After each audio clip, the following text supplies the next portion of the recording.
The massive screens at Global Space Command displayed the incoming transmission in crisp detail. Hundreds of Earth's top officials, scientists, and military leaders stood in breathless anticipation as the alien message decoded itself before their eyes. The year was 2157, and humanity was about to change forever.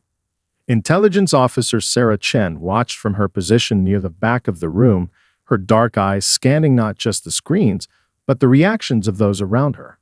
While others saw hope in the elegant script of the Zarkax Confederation's message, she noticed the subtle patterns hidden beneath their flowing language. "We come in peace," the translation read, bearing gifts of knowledge and technology to welcome humanity into the galactic community. The assembly hall erupted in applause and cheers. Sarah remained still, her hand clutching a data tablet that told a very different story. 3 months of intercepted transmissions, decoded in secret, painted a picture that turned her blood cold. Later that evening, in a secured underground facility beneath Geneva, Sarah presented her findings to a select group of senior officials. "The linguistic patterns don't match," she explained, highlighting sections of the decoded transmissions. "Their internal communications use a completely different syntax structure when discussing Earth. The terms they use," she paused, choosing her words carefully, "they're the same ones that appear in historical records discussing their previous conquests." Admiral Marcus Hayes leaned forward, his weathered face illuminated by the holographic display. "You're certain about this?" Sarah nodded, bringing up another set of decoded messages. "Their scout ships have been probing our defenses for months. They're not looking for diplomatic opportunities, they're assessing military targets. But there's something else." She pulled up an encrypted frequency analysis. "They're transmitting genetic data about humans back to their core worlds. They're specifically interested in our adaptive capabilities." Dr. Helena Santos, the head of xenobiology, spoke up from her corner of the room. "Our ability to survive in diverse environments and adapt to extreme conditions is quite remarkable compared to most species we've studied. If their technological advancement has come at the cost of biological adaptability, then we're not just a potential conquest," Sarah finished. "We're a resource they want to harvest." The room fell silent as the implications sank in. Humanity wasn't being welcomed into a peaceful galactic community, they were being sized up for assimilation. Admiral Hayes stood slowly, his expression grim but determined. "Then it's fortunate we never trusted first contact would be peaceful." He activated a secure terminal, and the room's displays shifted to show a global network of hidden military installations. Project Prometheus has been preparing for this possibility for decades. Dr. Morrison's team has made significant breakthroughs in quantum computing countermeasures. Sarah studied the displays with growing interest. Humanity had known they weren't alone in the universe for longer than anyone had suspected. Those supposedly crashed alien vessels, carefully leaked stories of UFO sightings, all part of an elaborate deception to hide how much they'd really discovered. "The Confederation believes they're dealing with naive primitives," Hayes continued. "That's exactly what we want them to think. Officer Chen, your new assignment is to coordinate with Dr. Morrison's team. If the Confederation is monitoring our communications, let's make sure they see exactly what we want them to see." Sarah felt a smile tugging at her lips. The aliens thought humans were primitive, easily manipulated creatures. They had no idea they were dealing with a species that had elevated paranoia and preparation to an art form. Every satellite, every defense system they could see was a carefully crafted prop in humanity's greatest performance.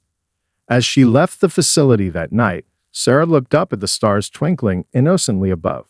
Somewhere up there, the Confederation was watching, planning, completely unaware that their hunters were about to become the hunted. Deep within the Himalayan mountain range, Dr. James Morrison stood before a massive quantum computer array, its crystalline structure pulsing with an ethereal blue glow. The facility, carved into the heart of the mountain and shielded from all known forms of detection, represented humanity's greatest technological achievement and its best-kept secret. Status report on the quantum signature analysis. he asked, his voice carrying across the circular chamber where dozens of scientists worked at various stations. Dr. Yuki Tanaka looked up from her terminal, her eyes bright with excitement. We've successfully mapped 90% of their computational patterns. The Confederation's quantum systems are incredibly advanced, but they all share the same basic architecture. It's like they haven't innovated in centuries. Morrison nodded, stroking his silver-streaked beard. The Confederation's complacency would be their downfall. While they'd spent millennia perfecting a single technological path, humanity had explored countless alternatives. Their supposed technological superiority was built on a foundation of assumptions that were about to be shattered. A soft chime announced the arrival of Sarah Chen. She stepped through the security barrier, her presence causing several heads to turn. The Confederation's survey ships just completed their third pass of Earth's orbital defense network, she reported, bringing up a holographic display. They're particularly interested in our satellite network. Morrison allowed himself a small smile. And what do they see? Exactly what we want them to see. Primitive kinetic weapons, basic shield technology, and communication systems that barely reach Mars. Sarah's eyes gleamed. They have no idea that half of those satellites are decoys. The real defense network lay hidden in plain sight, disguised as space debris or defunct equipment. Years of carefully orchestrated failed launches had positioned their most advanced weapons precisely where they needed them. Show me the latest data on their shield frequencies, Morrison requested, moving to a central terminal. The display filled with streaming lines of code, the result of months of passive scanning. Every time a Confederation ship activated its shields, they learned more about the underlying technology. Dr. Tanaka joined them, pulling up her latest simulation results. Their quantum shielding is incredibly efficient, but it has one critical flaw. They've optimized everything around a single quantum state configuration. If we can force their systems to decohere, their entire defense grid would collapse. Morrison finished. He turned to Sarah. How long until they make their move? Based on their communication patterns, we estimate 2 weeks. They're positioning fleet elements under the guise of a friendship display for Earth. Sarah's expression hardened. They think we'll be so awed by their ships that we won't notice their strategic positioning. Morrison walked to a sealed chamber at the far end of the facility. Inside, suspended in a quantum containment field, floated what appeared to be a small black sphere. Project Prometheus is ready. The viral AI systems are complete, designed to propagate through their quantum networks like a digital plague. Will it work? Sarah asked, studying the sphere intently. Their quantum computers are based on technology we've had decades to understand. Morrison's voice carried absolute certainty. While they watched us fumble with basic spaceflight, we were reverse engineering their most advanced systems. The Confederation won't just lose their shields, they'll lose control of their entire network. Sarah checked her tactical display one last time. Their fleet commander just requested permission to begin their friendship demonstration. They're planning to bring 20 ships into high orbit. Perfect. Morrison's eyes reflected the quantum computer's pulsing light. Let them come. Each ship is another vector for our counterattack. He turned to address the entire facility. Ladies and gentlemen, everything we've worked for comes down to the next 2 weeks. The Confederation believes they're dealing with children playing with technology they barely understand. He smiled, and there was something almost predatory in his expression. It's time to show them just how wrong they are. In the dimly lit Cyber Operations Center beneath Geneva, Sarah Chen watched as streams of alien code cascaded across her holographic display. The Confederation's quantum network sprawled before her like a vast digital galaxy, each node representing a ship, station, or planetary system. They had no idea their supposedly impenetrable security was now an open book to human observers. Deploying Ghost Protocol in 3, 2, 1, Lieutenant Maya Patel announced from her station. With a few precise commands, she released the first wave of human viral AI systems into the Confederation network. These weren't simple programs. They were digital predators designed to hunt through quantum pathways while remaining completely undetectable. First penetration successful, Maya reported, her fingers dancing across the haptic interface. They're spreading exactly as designed. The Confederation's automated security systems aren't registering any anomalies. Sarah nodded, monitoring the infiltration's progress. The elegant beauty of their plan lay in its simplicity. Their viral AIs mimicked the quantum states natural to Confederation systems. Like digital chameleons, they blended perfectly with normal network traffic. A soft alert drew her attention to a secondary display. "Hold position," she commanded, leaning forward to study the unexpected data pattern. "I'm picking up something interesting. These packets, they're not Confederation standard protocol." Dr. Morrison's voice came through her secure comm link. "What have you found?" "Encrypted transmissions, but using a completely different quantum signature." Sarah's eyes widened as she decoded the first fragments. "James, these are resistance communications. Other species under Confederation control, coordinating in secret. Can you make contact without compromising our operation?" Sarah was already modifying one of their viral AIs, reconfiguring its communication protocols, sending a probe now. If they're as sophisticated as these encryptions suggest, they'll recognize it as first contact. Minutes ticked by in tense silence. Then suddenly, a new window opened on her display. The text was in an unknown alien script, but their translation matrix quickly decoded it. "We see you, Earth. We've been waiting." Sarah felt a smile spread across her face. "James, I think we just found our wild card. There's an entire underground network of resistance cells across Confederation space. They've been gathering intelligence, waiting for an opportunity to strike." "Perfect timing," Morrison replied. "How organized are they?" Sarah scanned through the incoming data packets. "Very. Multiple species, dozens of worlds. They've been building toward revolution for centuries, but lack the technological edge to overcome Confederation defenses." She paused, reading a particularly interesting section. "They've been watching us too, it seems. They suspected we weren't as primitive as we appeared." "Lieutenant Patel," Morrison addressed Maya directly, "adjust our viral A deployment pattern. Let's create backdoors for our new friends." "Modifying targeting parameters now, sir," Maya responded, her hands blurring over the controls. "Viral AIs are adapting to new protocols. Coverage now at 40% of known Confederation networks." Sarah opened a secure channel to their new allies, transmitting technical specifications for their quantum countermeasures. The response was immediate and enthusiastic. Across Confederation space, hidden resistance cells began preparing for coordinated action. "The Confederation ships are maintaining their planned approach vector," Maya reported. "Their friendship fleet will enter Earth orbit in exactly 36 hours. "Perfect." Sarah watched as more resistance cells made contact, their signals joining the growing constellation of allies on her display. They think they're about to showcase their power. Instead, they're delivering their entire command and control network right into our hands. Morrison's voice carried a note of satisfaction. "How long until total network coverage?" "At current spread rates, we'll have complete infiltration 12 hours before their fleet arrives," Maya calculated. "Every quantum computer, every automated defense system, every communication channel will own them all." Sarah sent a final confirmation to their new resistance allies.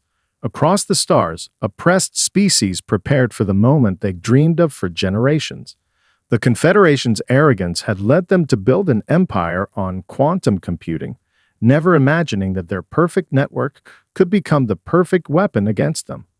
"Send word to all cells," she commanded. "When Earth moves against the Confederation, be ready. The galaxy is about to change." The Confederation flagship, Eternal Dominion, led its fleet through the final jump point toward Earth, its quantum drives humming with power.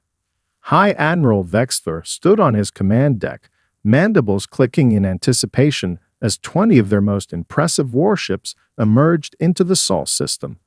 The primitive humans would soon learn their true place in the galaxy. "Deploy in standard Conquest formation," he commanded. Let them see our full might before we. His orders were cut short as every display on the bridge suddenly flickered. For a fraction of a second, their quantum shields wavered. High Admiral, his technical officer called out, confusion evident in his multi-tone voice. We're detecting unusual patterns in our quantum matrix. In the depths of Earth's lunar defense base, Sarah Chen watched the Confederation fleet's arrival through secure feeds. All vessels are in position, she reported to the assembled human command staff. Their quantum networks are fully compromised, executing Operation Thunderstrike now. Admiral Hayes nodded grimly. Launch all squadrons. Let's show them what primitive really means. From hidden bases across the solar system, humanity's true fleet emerged. Sleek warships, their hulls dark and angular, powered up weapons that the Confederation had never seen before. What appeared to be debris fields suddenly came alive, revealing themselves as carefully positioned weapon platforms. On the Eternal Dominion's bridge, alarms began blaring. High Admiral, multiple vessels detecting critical failures in their quantum shields. The technical officer's appendages flew across his console. Our defensive systems are not responding to commands. Vexthor's expression shifted from confusion to horror as he watched hundreds of human ships appear on his tactical display. This was impossible. Their intelligence had shown only a handful of primitive vessels capable of spaceflight. The first salvos from Earth's fleet struck with devastating precision. Rather than the energy weapons the Confederation relied on, these were projectiles accelerated to relativistic speeds. Without their quantum shields, the mighty Confederation ships had no defense against such primitive but devastating weapons. "Return fire," Vexthor commanded, but as his gunners tried to respond, their weapon systems remained dormant, locked down by human viral AIs that had been waiting for this moment. Sarah's voice carried across all frequencies, broadcasting in perfect Confederation standard. "Attention Confederation fleet. Your systems are compromised, your weapons disabled. Surrender now or face destruction." Across Confederation space, the coordinated uprising began. On a dozen worlds, resistance forces emerged from hiding, their attacks precisely timed with Earth's defense. The supposedly primitive humans had given them the one thing they lacked, a way to bypass Confederation quantum technology. "Status report," Admiral Hayes demanded, watching the battle unfold. "Confederation fleet is in complete disarray," Sarah reported. "Their quantum-based systems are fully under our control. 17 ships have already surrendered. The remaining 3." She paused as another barrage of relativistic rounds found their marks. "Make that all 20 ships have been neutralized." High Admiral Vexthor stared in disbelief at his useless controls. Decades of military experience had taught him to recognize when he'd been outmaneuvered. "How?" he demanded over the command channel. "How did primitive humans defeat our superior technology?" Sarah's response carried a hint of satisfaction. "Superior? Your quantum technology hasn't fundamentally changed in centuries. You became so convinced of your own advancement that you forgot the most basic rule of warfare: never underestimate your opponent." As human boarding parties secured the Confederation vessels, reports flooded in from across the galaxy. The coordinated resistance attacks had succeeded beyond all expectations. In a single day, the mighty Confederation had lost control of nearly a third of its territory. Admiral Hayes turned to Sarah. "Send word to all our new allies. Phase 1 is complete. Now the real war begins." Above Earth, the Confederation's mighty invasion fleet hung silent and powerless, a testament to the folly of assuming technological superiority meant invincibility.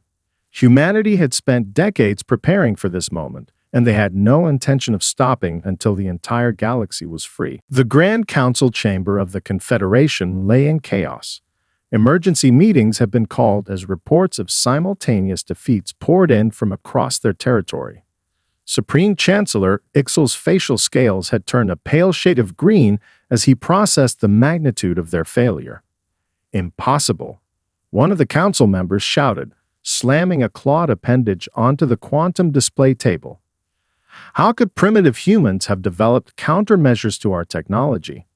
Their civilization barely reached their moon. Dr. Morrison's hologram materialized in the center of their chamber, a courtesy of their now compromised communication systems. Actually, we reached Mars decades ago. Everything you've seen of our space program was carefully crafted theater. The council chamber fell silent. Supreme Chancellor Ixel leaned forward, his ancient eyes studying the human scientist. "Explain yourself." "Gladly." Morrison gestured, and the chamber's displays filled with classified human space activity from the past 50 years. Those crashed ships you've been monitoring. We arranged them. The primitive satellites? Decoys. Even your stealth observers weren't as stealthy as you thought. Sarah Chen's hologram joined Morrison's, adding, "We've known about the Confederation for over 30 years. The first contact wasn't your diplomat arriving on Earth. It was when we captured one of your scout ships near Jupiter." The council members watched in stunned silence as decades of human preparation unveiled itself before them. Hidden shipyards and asteroid belts, quantum research facilities buried beneath ocean floors, and military bases disguised as civilian installations. "But our deep space sensors," one council member protested weakly, "were only detecting what we wanted them to detect," Morrison explained. "You saw a species taking its first stumbling steps into space. What you missed was our quantum stealth technology, developed by reverse engineering your own systems." Sarah brought up footage of the recent battle. "Your invasion fleet never stood a chance. Every quantum computer in your ships had been compromised months ago.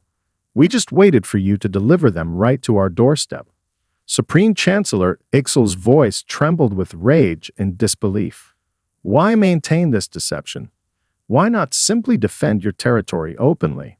"Because we learned from history," Sarah replied. "Your record showed how the Confederation dealt with potentially threatening civilizations. You would have brought your full might against us if you'd known our true capabilities. Instead, your arrogance led you to believe we were harmless." Morrison nodded solemnly. "You've dominated the galaxy for so long that you forgot the fundamental rule of survival: adapt or perish. While you perfected a single path of technological development, we explored thousands. Your quantum computing might be more advanced, but our diversity of approach proved stronger." The chamber's displays showed more footage. Human ships using gravitational slingshots instead of quantum drives, kinetic weapons instead of energy beams, and decentralized command systems instead of quantum networks. "Even now," Sarah continued, "you're wondering how we bypassed your quantum encryption. The truth is, we didn't need to. We simply created systems that could predict quantum states faster than your computers could generate them. Your perfect security became perfectly predictable." One of the younger council members spoke up. "The resistance movements. Did you coordinate with them from the start?" "No," Sarah admitted. "They were a surprise, but a welcome one. Your oppression created its own opposition. We just provided the means for them to succeed." Supreme Chancellor Ixel slumped in his seat, the full weight of their defeat apparent. "What are your terms?" "Unconditional surrender of all Confederation military forces," Morrison stated firmly. "But," he added, seeing their expressions of despair, "we're not interested in revenge or domination. Earth and its allies will help establish a new galactic order, one based on cooperation rather than subjugation." Sarah's hologram fixed each council member with a steady gaze. "You thought you were dealing with primitive savages. Instead, you found equals who simply played a better game of deception. The question now is, are you wise enough to learn from this defeat?" The crystalline spires of New Alexandria, capital city of the former Confederation mining world Centauri Prime, gleamed in the light of 3 setting suns. Sarah Chen stood before the assembled representatives of 27 different species, each one a former subject of the Confederation. The Grand Assembly Hall, once reserved for Confederation governors, now hosted the first gathering of free worlds. "The humans proved that the Confederation wasn't invincible," declared Zixtel, leader of the Meridian Resistance. His bioluminescent patches pulsed with enthusiasm as he addressed the gathering. But more importantly, they've shown us a new way forward. Sarah stepped up to the central platform, activating the holographic display. Earth extends not just friendship, but a true partnership to all worlds, she announced, her voice carrying across the vast chamber. We're sharing our technological innovations freely, including our quantum countermeasures. The assembly erupted in surprised murmurs. A Confederation client state sharing advanced technology was unprecedented. The Volari representative, her crystalline form refracting light in patterns of disbelief, spoke up. You would give us the means to potentially stand against you. That's exactly the point, Sarah explained, bringing up displays of joint human-alien research projects already underway. True allies trust each other. The Confederation fell because they built their empire on fear and technological suppression. We're proposing something different. Dr. Morrison's hologram joined the presentation, highlighting specific technological exchanges. Each of your species has unique insights and innovations. The Meridian's understanding of quantum mechanics rivals our own. The Volari crystal tech could revolutionize our computing systems. Together, we can advance far beyond what any single species could achieve alone. The Daxian War Master, his scales shifting colors with interest, raised a massive clawed hand. And what of the remaining Confederation forces? They still control significant territory. Sarah nodded grimly. Our combined fleet is already engaging their remnant forces. But this isn't just a military campaign. She brought up a tactical display showing liberation operations across multiple sectors. We're offering Confederation worlds the same choice we're offering you. Join us as equals or remain neutral. Many are choosing alliance over isolation. The Confederation taught that humans were primitive warriors, the Volari representative observed. Yet you defeat them not through brute force, but through strategy and unity. Speaking of strategy, Morrison added, the next phase of our operation begins tomorrow. We've identified 17 key Confederation strongholds. With our combined forces, we can secure them all within the next standard month. The assembly buzzed with excitement as Sarah outlined the joint military operation. Human ships would provide the quantum warfare edge, while their allies contributed their own specialized capabilities. The Meridian stealth ships, Volari energy weapons, and Daxian heavy cruisers would form an unstoppable liberation force. But the real victory, Sarah emphasized, comes after the fighting ends. We're establishing joint research centers on every allied world, educational exchanges between our species, free trade routes protected by combined fleet elements. Morrison's hologram indicated various points on the galactic map. These are the proposed locations for our first wave of joint defense installations. Each one will be staffed by multiple species, sharing both command and technology. The Meridian leader's bioluminescence brightened with approval. You're not just defeating the Confederation, you're making their entire system of control obsolete. Exactly, Sarah confirmed. They maintain power by keeping their subjects divided and technologically dependent. We'll build something stronger through cooperation and shared advancement. As the assembly voted unanimously to form the new alliance, Sarah felt a profound sense of accomplishment. The humans hadn't just won a war. They'd laid the foundation for a fundamentally different kind of galactic civilization. One where strength came not from dominance, but from unity. The first joint fleet would launch at dawn, carrying the banner of the newly formed Alliance of Free Worlds. The Confederation's reign of isolation and suppression was ending, replaced by an era of unprecedented cooperation between species. Humanity had changed the galaxy not just through force of arms, but through the power of trust and shared purpose. The Confederation capital world of Nexus Prime loomed before the combined fleet of the Alliance. Its orbital rings bristled with defensive installations, and the remnants of the once mighty Confederation Navy formed a protective barrier around the planet. This was their final stronghold, their last chance to preserve their ancient order. From the bridge of the Earth flagship Prometheus, Sarah Chen watched the tactical display with Dr. Morrison. The Confederation had gathered everything they had left for this final stand. Over 300 warships, and thousands of automated defense platforms. They've completely redesigned their quantum systems, Morrison noted, studying the sensor readings. They're trying to counter our previous infiltration methods. Sarah nodded, a slight smile playing her lips. Exactly as we expected. Lieutenant Joe, initiate Protocol Omega. Throughout the Alliance fleet, advanced quantum sensors activated, probing the Confederation's new defenses. The massive Daxian dreadnoughts moved into position, their crystalline armor refracting the light of Nexus Prime's twin suns. Meridian stealth ships slid between the defensive lines, their presence masked by human quantum countermeasures. On Nexus Prime, Supreme Commander Vexcar watched the approaching fleet with growing unease. Our new quantum encryption is holding, his technical officer reported. Their viral systems cannot penetrate our upgraded networks. You still don't understand, do you? Morrison's voice cut through their command channel, surprising them all. We weren't trying to break your new encryption. We were waiting for you to implement it. Suddenly, every defensive platform around Nexus Prime powered down. The Confederation fleet's quantum shields flickered and died. Their weapons went silent. Impossible. Vexcar roared. Our systems are completely isolated from the old network. Exactly, Sarah's voice joined Morrison's. You were so focused on preventing external infiltration that you never considered we might have already planted dormant programs in your base code. Everything you built to counter us was built on top of systems we already controlled. The Alliance fleet moved forward in perfect coordination. Human ships launched precise strikes at key defensive positions.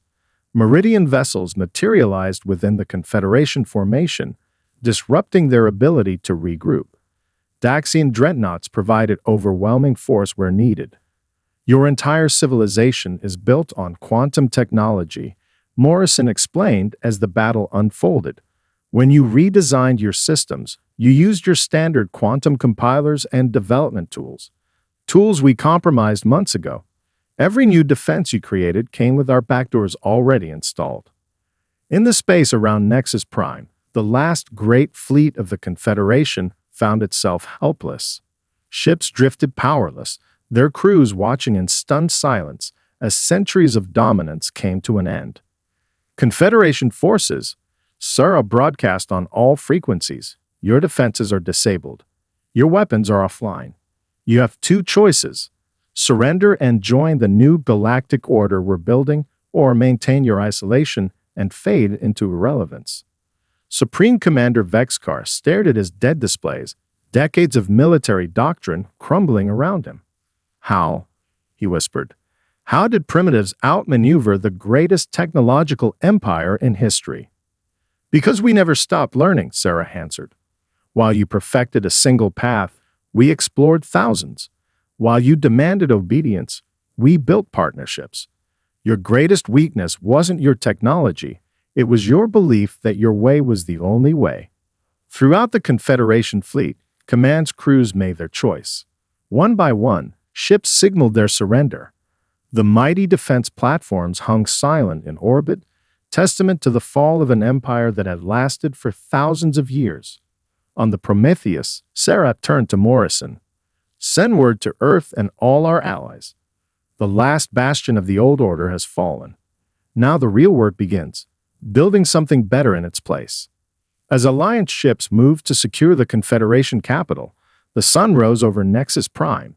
It was the dawn of a new era, one where humanity's greatest victory came not from conquest, but from showing the galaxy a better way forward. 1 year after the fall of Nexus Prime, the great assembly hall of the Galactic Alliance headquarters on Earth buzzed with activity. Representatives from over 50 species gathered for the first anniversary of the New Age. The massive chamber, designed to showcase the architectural styles of all member worlds, sparkled under crystalline lights provided by the Volari. Sarah Chen stood at the podium, surveying the assembled delegates. Former Confederation worlds sat alongside their one-time subjects, their ancient rivalries replaced by growing cooperation. Dr. Morrison's latest report on technological integration glowed on her data pad, evidence of how far they'd come. 1 year ago, she began, her voice carrying across the chamber. We faced a choice. We could have used our victory to establish our own empire, to become the very thing we fought against. Instead, we chose a different path. The holographic displays activated, showing the progress of the past year. Joint research facilities on dozens of worlds had produced breakthroughs that would have been impossible for any single species. The combined fleet, now protecting trade routes across the galaxy, represented the finest technologies of all member worlds. Humanity's greatest strength was never our technology or our deception, Morrison added from his position near the podium. It was our ability to imagine something better than conquest, to see potential allies where others saw only subjects. The former Supreme Chancellor of the Confederation, now serving as a regular delegate, rose to speak. We spent millennia believing that unity could only come through dominance. Ixal admitted, his scales now a humble shade of blue. The humans showed us that true strength comes from diversity. Our quantum technology, combined with Earth's innovative approach, has advanced more in 1 year than in the previous century. Zixtal, the Meridian Resistance leader turned Minister of Scientific Cooperation, activated his own display. The Joint Fleet Academies have graduated their first class of mixed-species crews. Every ship now carries the knowledge and capabilities of multiple civilizations.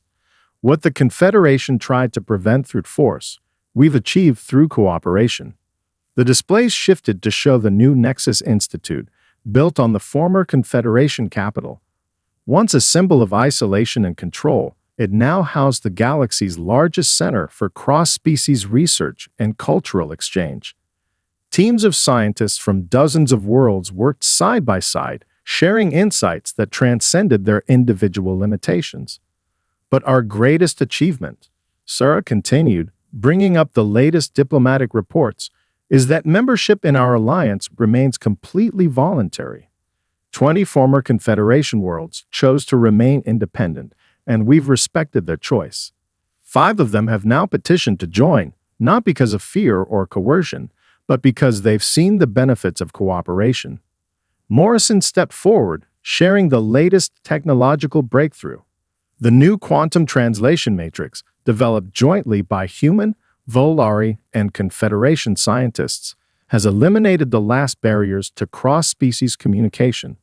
We're not just sharing technology, we're sharing ideas, culture, and dreams. The assembly erupted in applause as Sarah unveiled the next phase of their shared future. The displays showed plans for massive joint projects: Dyson swarm construction, galactic transport networks, and research into technologies once thought impossible. We face challenges ahead, she acknowledged. The galaxy is vast, and there are still threats we don't understand. But we face them together, not as rulers and subjects, but as equals united by common purpose. As the session concluded, Sarah walked through the Great Hall's garden, designed to sustain plant life from every member world. Earth plants grew alongside alien flora, each species adapting and thriving in shared soil. It was, she thought, the perfect symbol of what they built. Humanity had risen to power not through conquest or dominion, but by showing the galaxy a better way. They had transformed ancient enemies into steadfast allies, turned technological suppression into shared innovation, and replaced fear with hope. The stars shone brightly through the transparent dome above, no longer distant barriers between isolated species, but beacons lighting the way forward for a truly united galaxy.